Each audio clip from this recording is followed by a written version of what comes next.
예, 지난 시간에는 화폐의 기능, 그다음에 그 통화량을 측정하는 그 통화 지표에 대해서 공부를 했고요. 이번 시간에는 이제 화폐 제도에서 은행의 역할에 대해서 공부를 해보도록 하겠습니다. 시중은행, 일반은행은 대개 두 가지 중요한 기능을 수행한다 이렇게 얘기가 되는데, 첫 번째는 금융중개 기능, 두 번째는 신용창조 또는 예금창조 기능을 들 수가 있습니다. 첫 번째 금융중개 기능은 그야말로 그 돈이 남아서 그 남는 사람들한테 돈을 차입을 해서 돈이 필요한 일반인이나 기업들에게 대출을 해주는 그런 기능을 수행하고 있는데, 이러한 기능을 우리가 금융중개 기능이다 이렇게 이야기를 합니다. 두 번째 신용창조, 예금창조 기능은 뭐냐 하면, 그 예금은행은 발권력이 없습니다.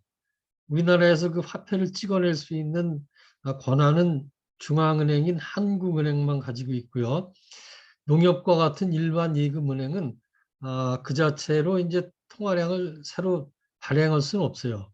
그렇지만 그 대출 과정을 통해서 신용이나 예금을 창조하는 그러한 그 역할을 수행을 하게 됩니다.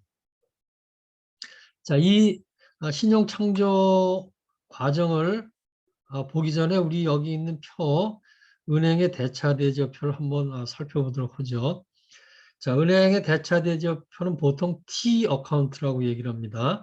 그 영어의 대문자 T를 따서 여기 자산, 부채 및 자본, 그 다음에 여기 그 자산과 부채 항목을 구분하는 이 세로줄 해서, 이게 마치 이제 영어 대문자 T자와 같아. 그래서 T 어카운트라고 얘기하는데,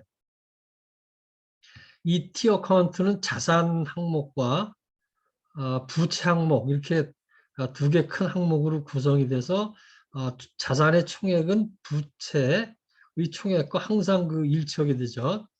자, 이 은행의 대차대조표에서 먼저 부채 및 자본 항목을 보게 되면, 일반 그 고객들이 은행에 예금을 하면은 그 예금은 은행 입장에서는 부채가 되죠. 왜냐하면 고객들이 언제든지 예금을 되돌려 달라고 이제 요구를 할 수가 있기 때문에, 예금은 은행 입장에서는 갚아야 될 부채다 이렇게 생각을 해볼 수가 있고요.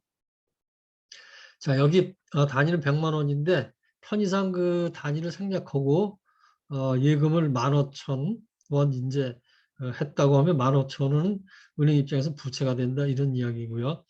두 번째, 그 고객들의 예금 말고도 은행이 다른 금융기관에서 돈을 빌려 왔을 수도 있고, 아니면 그 금융채, 회사채를 발행해서 돈을 빌릴 수도 있는데, 그러한 부채들이 이제 기타 부채에 해당하고, 뭐 예를 들어서 3천 정도의 기타 부채를 안고 있다. 뭐 이렇게 이제 가정을 해보고요. 마지막은 이제 자본인데, 이 자본은 뭐냐면 그 소유자가 가지고 있는 주식 지분이다 이렇게 생각하면 됩니다. 은행들이 이제 그 주식을 발행해서 주식시장에서 그 주식을 팔아가지고 자본을 조달하게 되는데, 그 주식 그 부분이 이제 은행 입장에서는 자본, 자기 자본이 되는 거죠. 이 자기 자본도 이제 부채 및 자산을 해서 이쪽 항목에 기록이 됩니다. 그래서 예컨대 이제 그 주식이 2천 원이라고 가정을 하면 15,000, 3,000, 2,000에서 이제 부채 및 자본 합계가 2만 원이 되겠죠. 자, 자산 측면으로 가보면, 은행들이 이제 고객들이 예금을 하면 예금의 일정 부분을 최소한 지급준비금으로 유지를 보유를 하게 법적으로 그 의무화되어 있습니다. 예컨대 뭐 20%라면 예금 15,000원에 20%인 3,000은 최소한 지급을 준비하기 위해서 항상 갖추고 있어야 된다. 물론 실제로는 이제 20%인 3,000을 넘게 그 지급준비금으로 갖고 있는 경우가 일반적이겠지만 아무튼 최소한 20%인 3천 정도는 지급준비금으로 가지고 있어야 된다라는 게 이제 그 법적으로 의무화되어 있습니다. 그 다음에 이제 그 나머지 이 12,000은 기업이나 일반 고객들한테 대출을 해줄 수 있고, 그리고 남은 5천은 뭐 유가증권에서 은행들도 뭐 자산 투자할 수 있죠. 채권도 살 수 있고, 주식도 살 수 있고, 뭐 부동산도 살 수 있고. 그래서 이제 5천 원어치 유가증권을 갖고 있다 하면 이제 자산 합계도 똑같이 여기 부채 자본 합계와 같은 금액으로 이제 2만이 되겠죠. 자, 그런데 이제 요 대차 대지표에서 보면 여기 예금이 15,000원인데 이 15,000원 전액을 지급준비금으로 가지고 있게 하는 것이 아니라 일반적으로 예금의 일정 부분, 뭐 그게 20%도 될 수 있고 10%도 될 수 있고 이제 나라마다 또는 뭐 상황에 따라서 그 비율은 달라지는데 아무튼 예금의 일부만 지급준비금으로 유지를 하면 됩니다. 그래서 이러한 제도를 우리가 부분준비제도다 이렇게 불러요. 예금의 일부분만 의무적으로 예치를 하면 된다. 이 부분제도, 부분준비제도.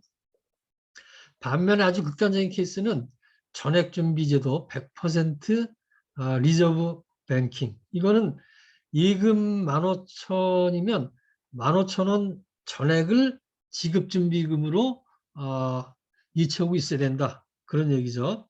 이거는 뭐 현대은행 제도에서는 전액준비제도는 거의 이제 시행이 안 되고 있다 이렇게 보면 되는데 아무튼 이러한 부분준비제도이기 때문에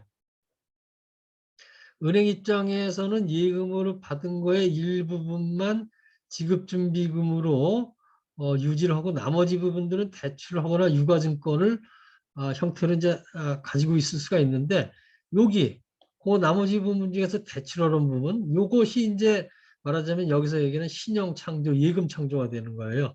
그래서 요 대출해 준 부분이 이제 시중에서 말하자면 예금 형태로 창조가 되면서 시중의 유동성으로 이제 유통이 된다 그런 의미가 되겠죠. 자, 그래서 조금 더 이제 구체적인 예를 통해서 예금 창조 과정을 살펴보게 되면, 자, 예컨대 이제 우리나라 수출업자가 해외에 수출해서 달러를 벌어 들였는데 이 달러를 한국은행에서 이제 원화로 환전을 한다고 가정을 해봅시다. 그럼 이 원화로 이제 1억 원을 환전을 했다고 하면 이 1억 원은 사실 한국은행에서 이 신규로 돈을 찍어낸 셈이 되죠. 왜냐하면 이제 달러가 해외에서 없던 달러가 해외에서 한국으로 흘러 들어와서 거기에 상응하는 원화가 신규 발행이 된 거기 때문에 이 한국은행에서 신규 발행한 1억 원은 우리가 이제 본원통화라고 얘기를 해요. 본원통화에 대해서 조금 이따 자세히 설명을 할 텐데 아무튼 이 본원통화 1억 원이 창출이 된 거고 이게 이제 중앙은행인 한국은행이 발권력을 가지고 있다 이런 얘기를 하는데 1억 원을 새로 신규 화폐로 발권을 한 거예요. 자, 그러면은 이 1억 원을 이 수출업자인 A씨가 자기가 거래하는 A은행에 전액 1억 원을 요금을 예금으로 입금을 했다 이렇게 가정을 해보죠. 이거는 가정이에요. 현실적으로는 1억 원을 받으면 1억 원 전체를 요금을 예금으로 입금하는 게 아니고 일부는 캐시 현금으로 가지고 있을 것이고 나머지 부분을 이제 예금 형태로 사실은 예치를 하겠죠. 그렇지만 이제 편의상 100% 전액을 요금을 예금으로 입금을 한다고 가정을 했어요. 자, 그러면 이제 요 단계에서 1억 원의 요금을 예금이 이제 새로 창출이 된 거죠. 요 1억 원의 요금을 예금이 새로 창출이 됐고 요 1억 원의 요금을 예금을 받은 A은행은 요거는 이제 1억 원 전체를 지급준비금으로 보유할 필요가 없기 때문에 예컨대 법적으로 20%만 지급준비율을 유지하면 된다고 가정을 해보죠. 이 20%를 우리가 required reserve ratio, 법정 required는 의무적이다 이런 얘기니까 법에서 정했다 이런 얘기예요. 그래서 법정 리저브 레이셔, 지급준비율이다. 이렇게 이제 우리가 얘기를 하고, 첫 자를 따서 이 트리플 R, RRR로 이제 표시를 해놨는데 내가. 자, 그럼 1억 원의 예금 중에서 20%만 지급준비금으로 킵을 하고 나머지 8천만 원은 다른 고객한테 대출해 줄 수가 있어요. 예컨대 그 B라는 고객한테 8천만 원을 대출해 주게 되면 이 B라는 사람은 이 8천만 원을 또 자기가 거래하는 B라는 은행에 8천만 원 전액을 요금을 예금으로 입금을 한다고 또 가정을 하죠. 마찬가지로 여기서도 현금 인출은 없다고 가정을 했어요. 그러니까 이제 8천만 원 대출받은 전액을 현금을 하나도 안 갖고 이제 요금 예금 형태로 예치를 했다. 이제 가정을 하면 이 8천만 원의 예금을 받은 B은행은 요 8천만 원의 20%인 1,600만 원만 지급준비금으로 예치를 하면 돼요. 그럼 나머지 8천만 원에서 1,600만 원을 뺀 6,400만 원은 또 이제 다른 사람한테 대출을 해줄 수가 있게 되는 거죠. 자, 그러면 이제 이 C라는 사람한테 6,400만 원을 대출을 해줬다.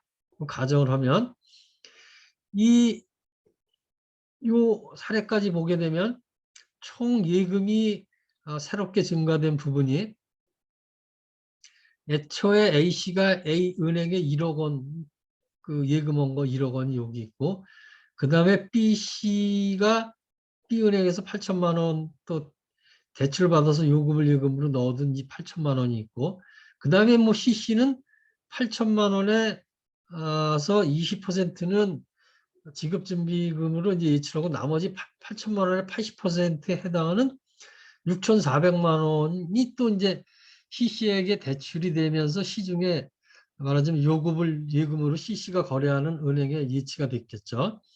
자, 이런 프로세스가 끊임없이 끝까지 그 쉬지 않고 반복이 되죠. 그러면 그 다음 단계에서는 6,400만 원의 80%에 해당하는 5,120만 원이 또 다른 뭐 은행에서 요금을 예금으로 이제 창출이 되겠고. 그래서 이런 과정이 끊임없이 반복이 돼요.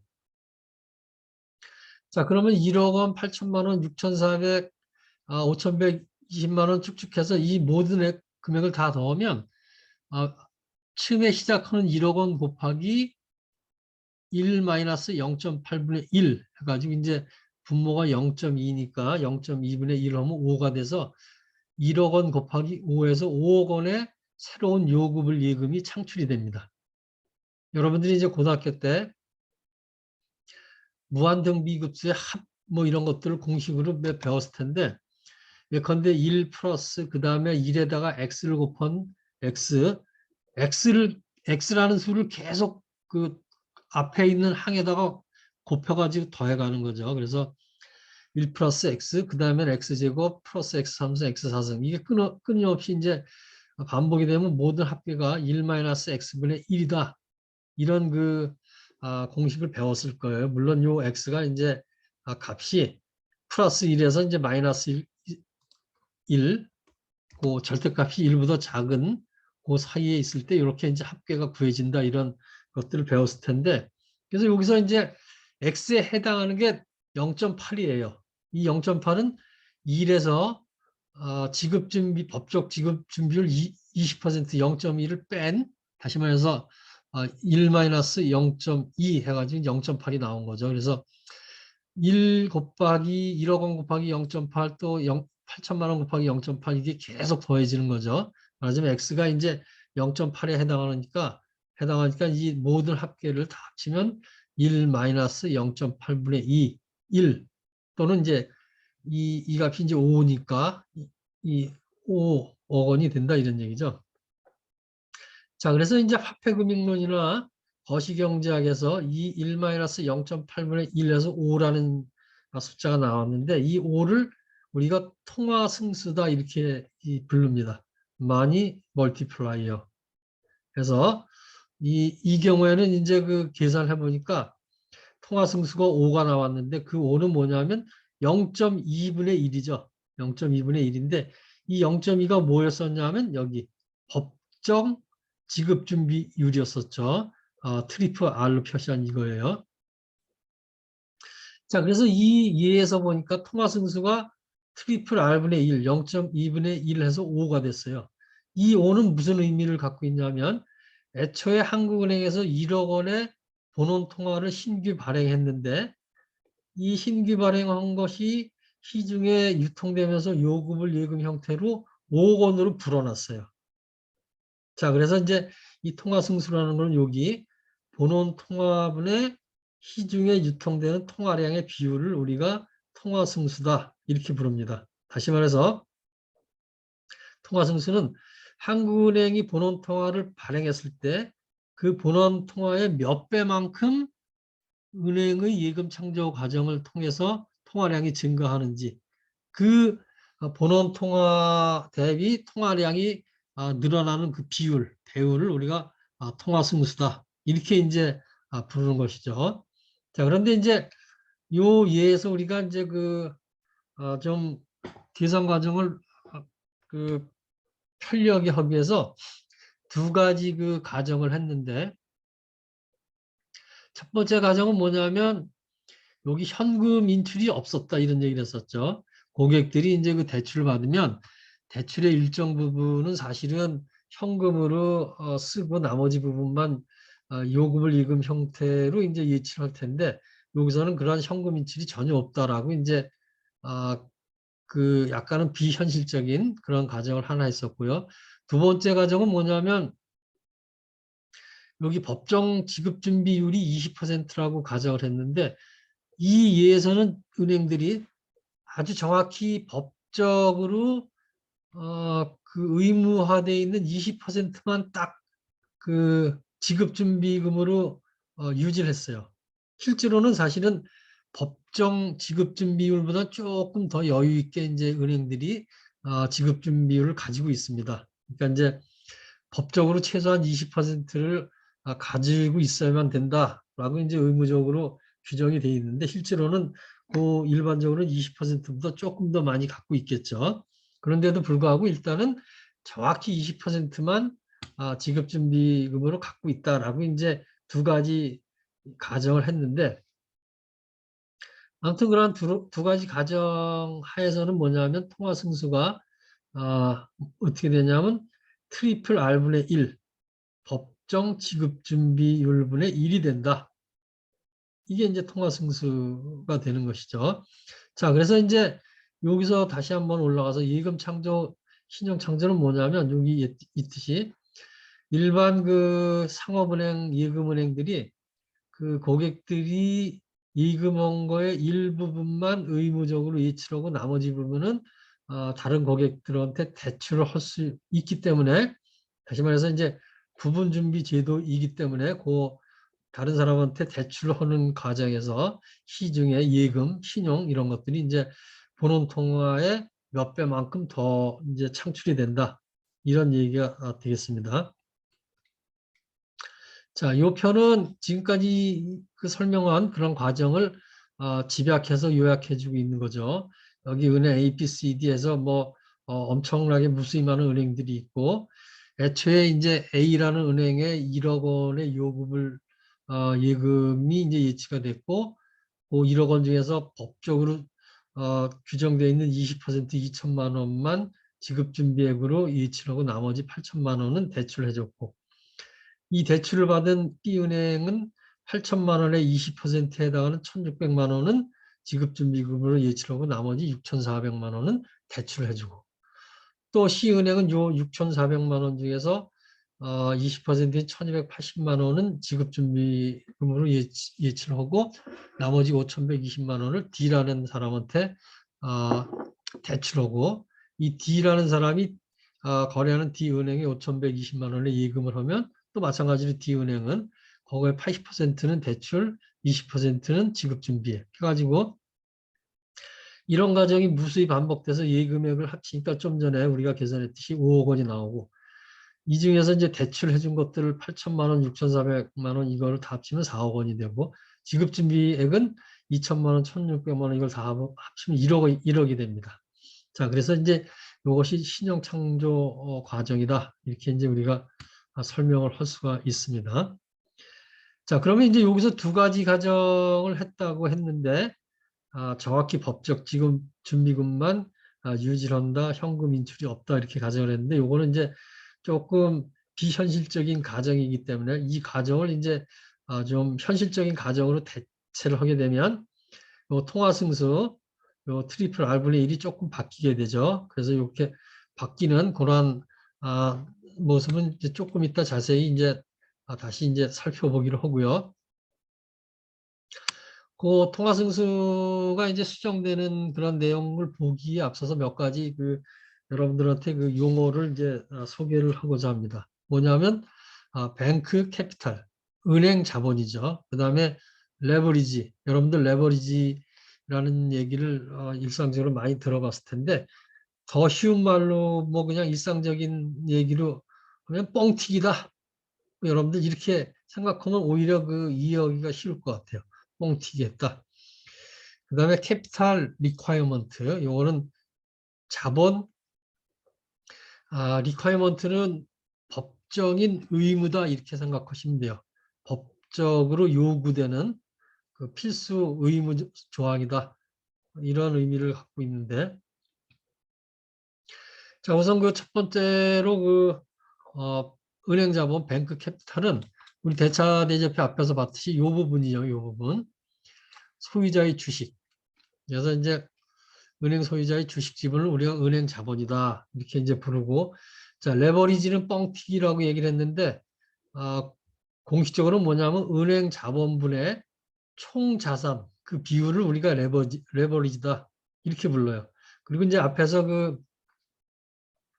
은행 대차 대지표에서 봤듯이, 은행의 자산은 지급준비금, 대출, 유가증권의 합으로 구성되어 있죠. 그래서 이에서 보면 은행의 자기 자본은 2천인데 총 자산은 2만이 되니까 자본 2천이 총 자산 2만으로 10배 뻥튀기가 돼 있다 이런 얘기죠. 그래서 이 10배가 말하자면 레버리지에 해당한다 이런 얘기인데 이 레버리지가 갖고 있는 그 의미는 뭐냐면 그 은행 자본이 얼마만큼 급속히 소진될 수 있는 리스크가 있는지 그런 것들을 판단하게 하는 지표가 되죠. 왜냐하면 은행 자본의 레버리지가 크다는 거는 자기 자본에 비해서 뻥튀기를 굉장히 크게 했으니까 여기 있는 자산들 예컨대 다른 고객들한테 대출해 주인 대출이 그 대출을 상환을 못 한다든지 또는 주식이나 채권, 뭐 부동산을 투자하고 있었는데 그 주식이나 채권, 부동산 가격이 폭락을 한다든지 하면은 은행의 총 자산이 급격하게 이제 감소가 되겠죠. 그래서 이제 이 비율이 이 레버리지가 크다는 거는 그만큼 뻥튀기를 많이 했기 때문에 자기 자본에 비해서 이제 자산이 굉장히 너무 많이 크게 불어나 있기 때문에 대출이 펑크가 난다든지 유가증권 가격이 폭락하면은 그만큼 이제 말하자면 은행이 굉장히 위험에 처할 수 있는 그런 리스크가 있다. 그런 얘기가 되겠죠. 말하자면 여러분들로 따지면 한 달 용돈이 20만 원인데 돈을 뭐 200만 원어치 빌리고 있으면 10배 뻥튀기 이런 건데 그건 그 10배라는 건 엄청난 대수가 돼서 여차하면은 이제 여러분들이 그 빚을 못 갚을 수 있는 그런 리스크가 있다. 뭐 이렇게 이제 빗대서 이해를 하면 여러분들이 이해하기가 쉬울 텐데